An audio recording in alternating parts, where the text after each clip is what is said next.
Hey guys, I just wanted to do a little 6 month review. So I've had my WRX since the middle of May, or near at the end of November for 2022. So just over 6 months, a little 6.5 months. Um, I'll go over a few things that I like, a few things I dislike, and tell you kind of what I think about the platform as a whole. So this is my first all-wheel drive car. I've had four-wheel drive cars, but this is my first all-wheel drive car, um, my first all-wheel drive sports car, even though it's not the sportiest car. Um, so I have really enjoyed it. I think when you're comparing it to other vehicles in its segment, it's a pretty good bang for its buck. You know, you get all-wheel drive, you get almost 300 horsepower, a fun manual transmission, and a lot of manufacturers are no longer offering a manual transmission. So for me, that's a perk. Of course, we know the dual clutch is faster, but for sporty cars, I just enjoy the manual. I don't care if it's faster. For anyone getting into the WRX, if you want a super fast straight line car, this isn't it.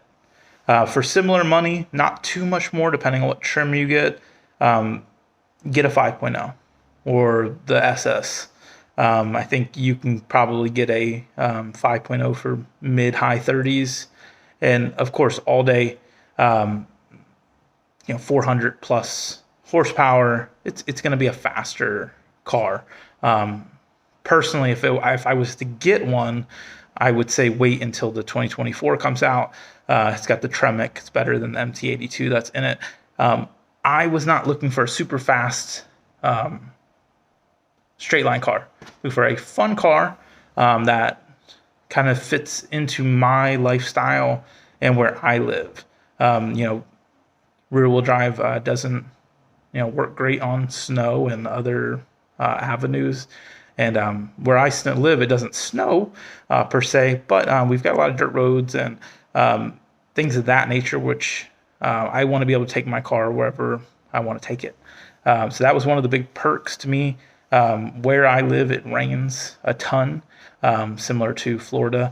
So having all-wheel drive or four-wheel drive is kind of confidence inspiring when you're out there in the rain, knowing that you got a little bit more traction and with the all-wheel drive system using all four tires, the symmetrical system. For room wise, I'm a big guy. I'm a 6'4". For me, the WRX fit me really well. So that was one of the big perks there. And I'll kind of go towards the downsides.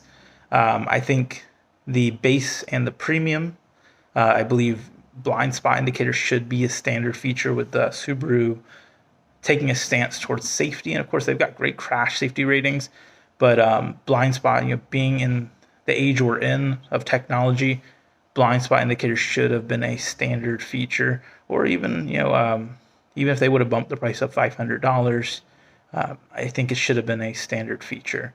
That was something I was a little disappointed with. The only other things that I was disappointed with was the lost my train of thought. The sound system.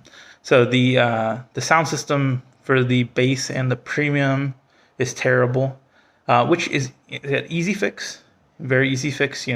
Spend $200 and you get the JBL speakers. They sound awesome, better than the Harman Kardon.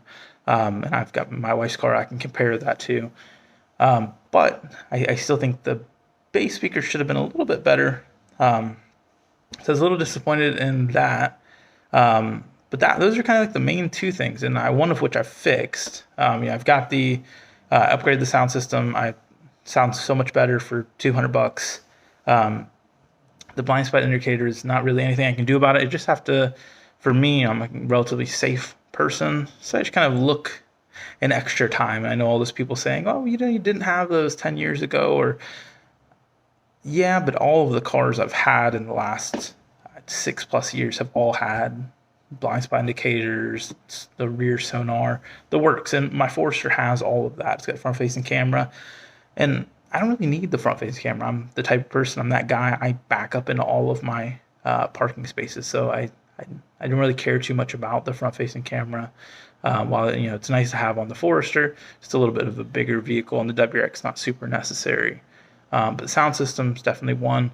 But back to things I like. The huge, I've got the premium, so 11.6-inch touchscreen.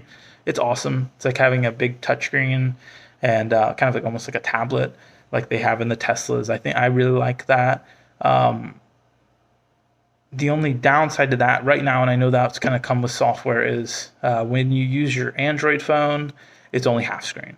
That's kind of a downside. So most of the time when I have it plugged up now, I use my iPhone rather than my Android phone. But I kind of like to use my Android phone for that and the music and everything, so I can have my iPhone for other things if I want to talk on it or whatnot. Of course, I know I could use Bluetooth. That's just kind of my preferred method of doing things. But 6 months, I haven't had any issues per se. I know that other people have, but for me, I haven't had any issues, no starting issues, no issues at all. I think the only thing other than that I'll throw in for people looking to get one is prepare for less than great gas mileage. This is not a car you get to have wonderful gas mileage. Now, if you really want to and you drive it slow, you can get in the 30s on the highway, into the 20s, mid 20s in the city. For how I drive and just enjoying the car, I get like 18 miles per gallon. But my commute's mostly city, and realistically, I fill up maybe twice a month because I just don't drive a ton. So for me, it's really not an issue. The difference would be if I had a very fuel efficient car, I would probably spend like $30 less a month on gas. So for me, that's not a non-selling feature. I think that's pretty much it. Storage is great. There's lots of room inside the car and the trunk, and I don't really feel like you're giving up much for having a sporty car. And there's a lot of cars I can't fit into, and I know that's going to be different for everybody. But just being, a bigger guy, there's a lot of cars that are going to be excluded from my options. And there's just some cars that I don't, that I've driven and I didn't like. So I'm pretty happy with it. I don't have any complaints. I've got a lot of plans for future mods for this car. I've been really enjoying it. I hope you guys have been enjoying the content. If you haven't, of course, check it out. I've got lots of different videos, but no, very happy with this car, and I plan on keeping it for the long haul. It's definitely one of the favorite cars I've ever owned. It's right up there with my Mazda Speed, which I regretted selling from the time I sold it. So that says something to me. I won't make that mistake twice. I'm going to keep this car and keep enjoying it. And said I feel like it's a good option. And I even have other subscribers that they have children. I don't have any children, but they have children, and the car still suits their life just fine. So if you're considering one, I think it's a good fit for most people.